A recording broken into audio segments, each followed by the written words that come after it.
தனியார் பேருந்தை வழிமறித்து டிரைவரை சரமாரியாக தாக்கிய கும்பல், பிஞ்சி உயிரை கையில் சுமந்தபடி கதறிய பெண்மணி, திக் திக் நொடிகள். இணையதளத்தில் ஹார்ட் பீட்டை எகிர வைத்த சிசிடிவி காட்சி. மத்திய பிரதேச மாநிலம் கத்தாலி பகுதியில் இருந்து இந்து நோக்கி ஒரு தனியார் பஸ் பயணிகளோட போயிட்டு இருக்கு. இந்த பஸ் டிரைவர் ஒருத்தர் ஓட்டிட்டு இருக்காரு.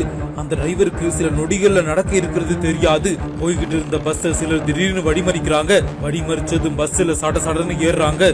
சிலர் டிரைவர் சைடு வழியா வந்து அவரை சரமாரியாக தாக்குறாங்க. இத பார்த்த டிரைவர் சீட் பக்கத்துல உட்கார்ந்திருந்த பெண்மணி பதறி போயிட்டாங்க. மேற்கொண்டு பயணிகளும் ரொம்ப பதறிட்டாங்க. தடுக்கிறதா இல்ல அப்படியே கீழே இறங்கி ஓடுறதான்னு தெரியாம மரண பீதியில உறைஞ்சு போயிட்டாங்க.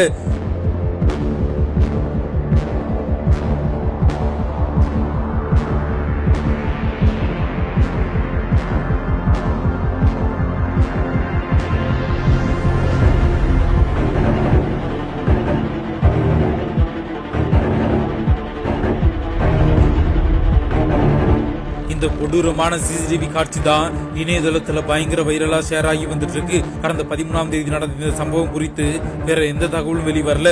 டிரைவர் எதற்காக தாக்கப்பட்டாரு, என்ன நிலைமையில இருக்காரு அப்படின்னு மேலும் பல விஷயங்கள் போலீசார் விசாரணையில சீக்கிரமா தெரிய வரும்னு எதிர்பார்க்கப்படுது.